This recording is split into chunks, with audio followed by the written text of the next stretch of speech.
Hello and welcome to my channel. In this video I'm going to talk about 10 verses from Surah Baqarah, the cow. Just going to talk very briefly with my general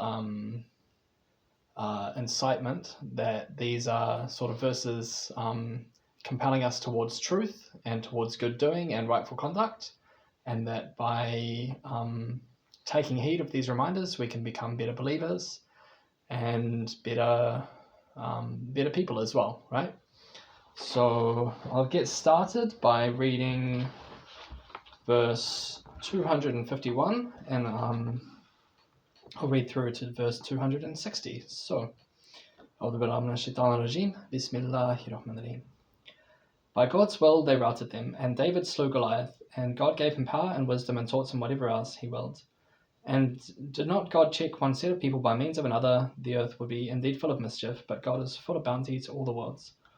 So what stands out for me here, we know the story of how Dawood slew Jalut, and he established him as a king, right? So we all know about that.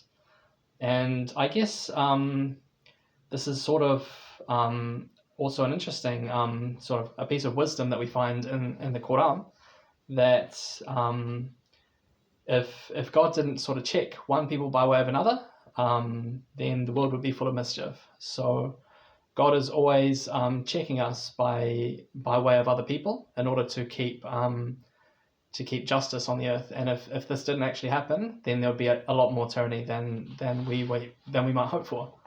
So that's essentially what this verse is telling us. Now the next verse. These are the signs of God. We rehearse them to you in truth. Verily, you are one of the messengers. So this is just an iteration of the last verse. These are the signs of God. And verily, Prophet Muhammad, peace be upon him, is one of the messengers, right? So that's that verse. Now the next verse. These messengers we endowed with gifts, some above others. To one of them God spoke, others he raised to degrees of honor. To Jesus the son of Mary we gave clear signs and strengthened him with the Holy Spirit. If God had so willed, succeeding generations would not have fought among each other after clear signs had come to them, but they chose to wrangle, some believing and others rejecting. If God had so willed, they would not have fought each other, but God fulfills his plan. So there's a lot in this verse. I guess each prophet was sort of given an honor of his own. So with Isa, he did miracle after miracle, sort of raising the dead to life and speaking in the cradle and all these kinds of things. And I think it was Prophet Musa that God spoke to directly. Prophet Abraham was sort of the father of the nations, right? And each prophet sort of had a station of their own. So that's what the first part of this verse is telling us. Now the next part of this verse, if it was God's will, the generations would not have fought amongst one another, but they chose to differ, and it's sort of Allah's command, his decree, that there would be disagreement amongst nations. Because of this, essentially, and because it's part of God's plan. So when it comes to Allah's decree, we might not always be happy with it, but this is the way that it's written in our book, that this is the way that things are, and there's a certain wisdom to it as well, right? So that's that verse. Now the next verse. O you who believe, spend out of the bounties we have provided for you, before the day comes when no bargaining will avail, nor friendship, nor intercession. Those who reject faith, they are the wrongdoers. So I think this verse has actually come up a few other times earlier in the surah in a different form, but still it's telling us, it's a warning of a day that will come where there'll be no bargaining, no intercession, nothing that we have in this present life we will be able to use as a measure to save us from the wrath of God or from enduring punishment. So basically take heed of this and do good deeds of faith, as these are the deeds that will endure. And those who reject faith, so those who don't take heed of these people are the wrongdoers. So these are the people who essentially won't be so well off on such a day, right? So the next verse, God, there is no God but he, the living, the self-subsisting, eternal. No slumber can seize him, nor sleep. His are all things in the heavens and on earth. Who is there who can intercede in his presence except as he permits? He knows what appears to his creatures as before, after, or behind them, nor shall they compass aught of his knowledge except as he wills. His throne does extend over the heavens and the earth, and he feels no fatigue in guarding and preserving them. He is the Most High, the Supreme in glory. So, we know this as the verse of the throne. There's so much to this verse. It's actually incredible. But I'll just see if I can pick away at it sort of line by line and see what sort of meaning I can gain from it. And we'll go from there. So there is no God but he, the living, self-subsisting, eternal. So God is eternal. He is the ever-living, and he is self-subsisting. So nothing exists without him, essentially. And there's no God but he. So he's the only God. There is only one God, right?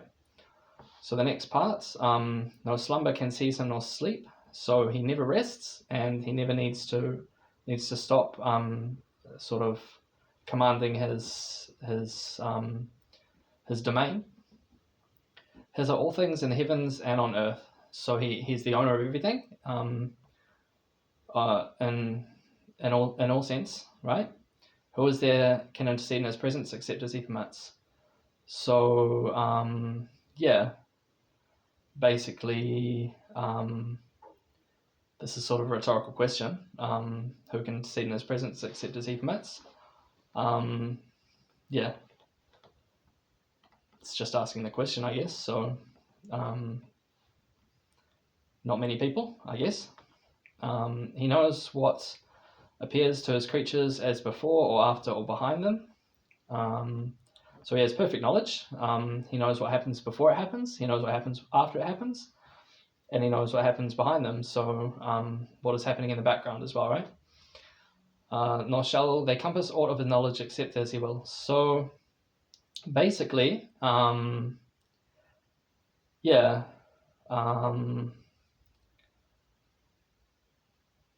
God grants us knowledge, that's something that we can be very grateful for. And this comes from the command of God. So when we receive knowledge, this is something that we should essentially be very happy about, as this comes from the command of God.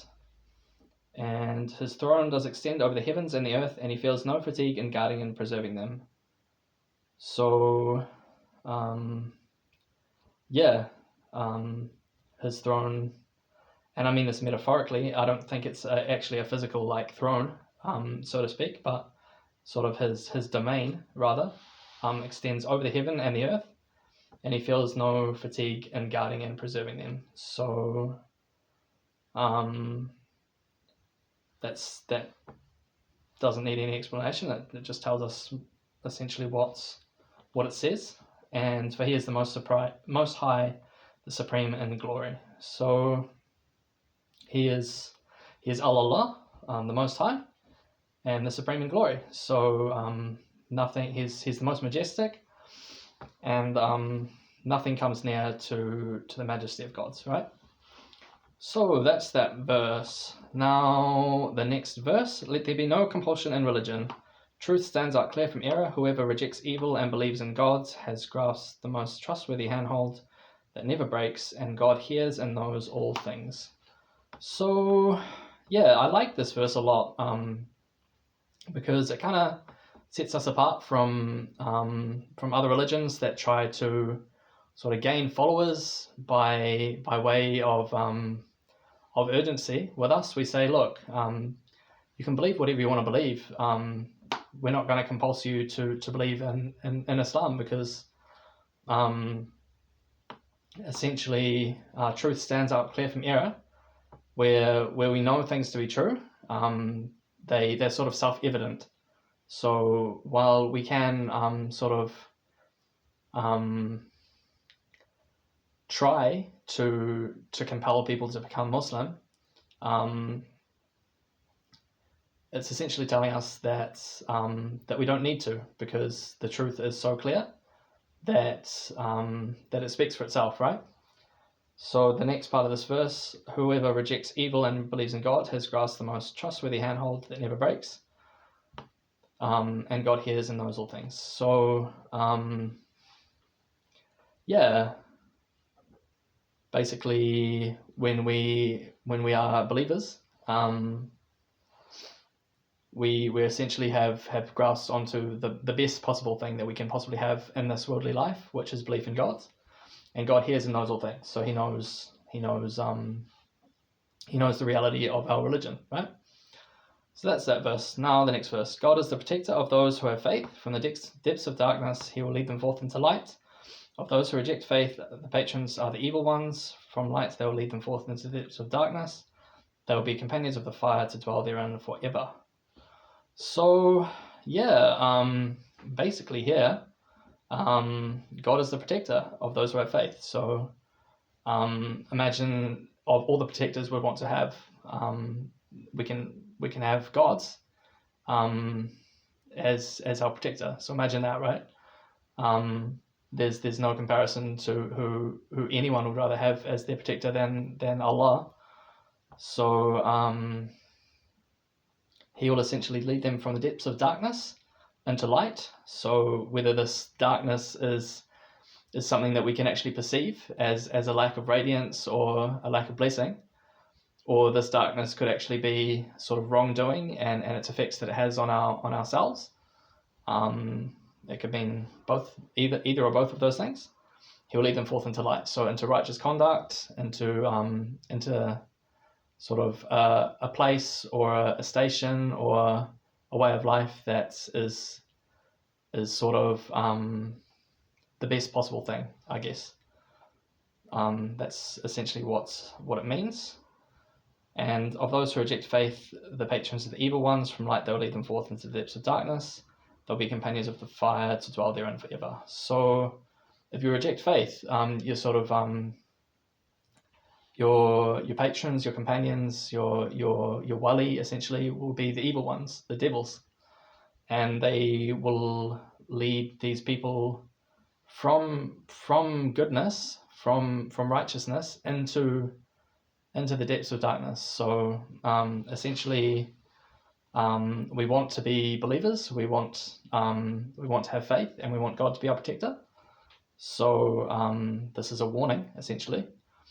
And those who reject faith will be companions of the fire to dwell therein forever. So guard yourselves from this reality, and have iman, right? So that's that verse. Now the next verse: have you not turned your vision to one who disputed with Abraham about his lords, because God had granted him power? Abraham said, my Lord is he who gives life and death. He said, I give life and death. Said Abraham, but it is God that causes the sun to rise from the east. Then do you then cause him to rise from the west? Thus was he confounded, who in arrogance rejected faith, nor does God give guidance to people unjust. So this verse is interesting, and I like it. It kind of speaks to the wit, the quickness that Abraham has when debating with his enemies.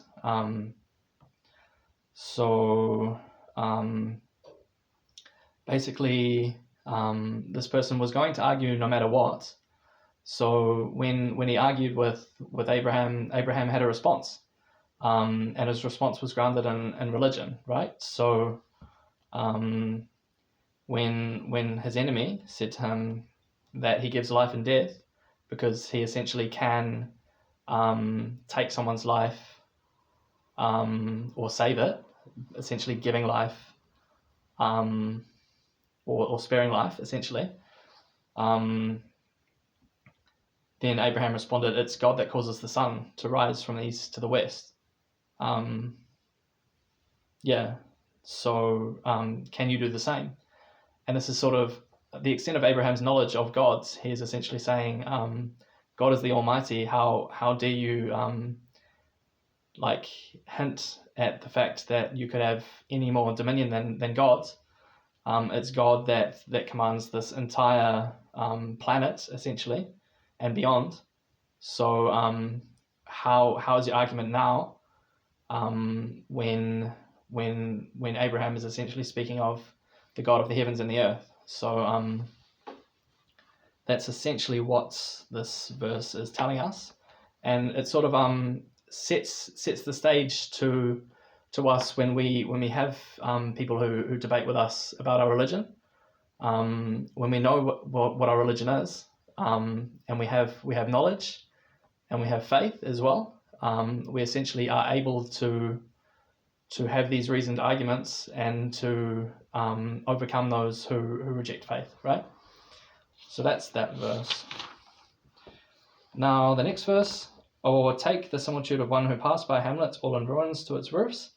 He said, "Oh, how shall God bring it ever to life after this its death? But God caused him to die for 100 years, then raised him up again. He said, How long did you tarry thus? He said, Perhaps a day or part of a day. He said, Nay, you have tarried thus 100 years, but look at your food and your drink, they show no signs of age, and look at your donkey, and that we may make of you a sign unto the people. Look further at the bones, how we bring them together and clothe them with flesh.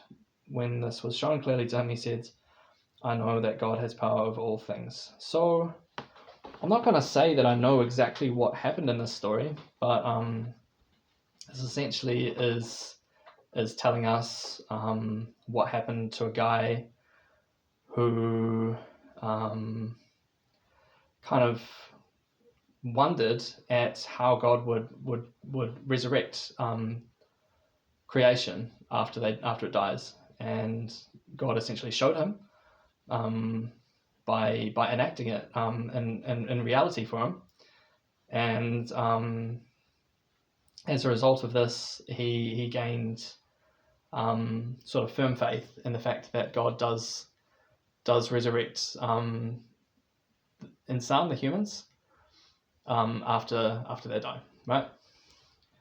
And the last verse, "Behold, Abraham said, My Lord, show me how you give life to the dead. He said, Do you not then believe? He said, Indeed, but to satisfy my own understanding. He said, Take 4 birds, tame them to turn to you, put a portion of them on every hill, and call to them. They'll come to you flying with speed. Then know God is exalted and power-wise." So this doesn't need much explanation.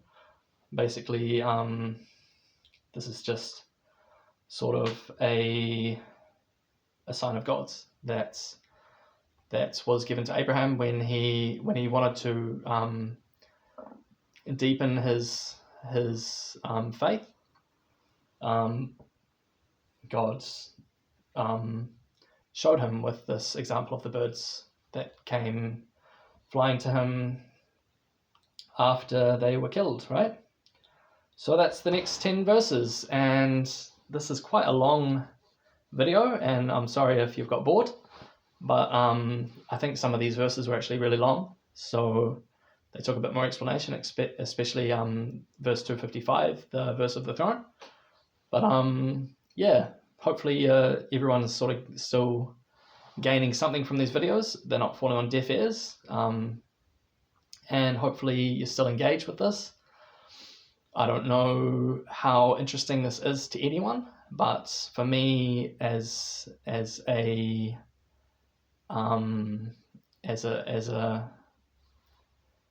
guide, I guess, for lack of a better word, I'm just trying to do my best to